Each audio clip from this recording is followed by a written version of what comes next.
સાબરકાંઠા જિલ્લાના પ્રાંતિજ તાલુકામાં યુરિયા ખાતરની અછત જોવા મળી રહી છે।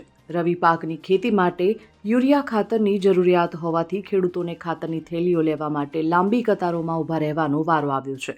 પ્રાંતિજ સહિત સમગ્ર તાલુકામાં ખેડૂતો હાલ રવિ પાકની ખેતી કરી રહ્યા છે અને યુરિયા ખાતર ન મળતા ખેડૂતો સવારથી જ પોતાના ખેતી અને અન્ય કામ છોડીને ખાતર વિક્રેતાઓની દુકાનોની બહાર લાઇનમાં ઊભા રહે છે। લાંબી રાહ જોયા બાદ પણ વેપારીઓ દ્વારા ખેડૂતોને માત્ર 1 કે 2 થેલી યુરિયા ખાતર જ આપવામાં આવે છે। પ્રાંતિજના ભાંખરિયા બજાર વિસ્તારમાં આવેલા હનુમાન મંદિર પાસે એક ખાતર વિક્રેતાની દુકાન બહાર મહિલાઓ અને ખેડૂતોની લાંબી કતારો જોવા મળી હતી।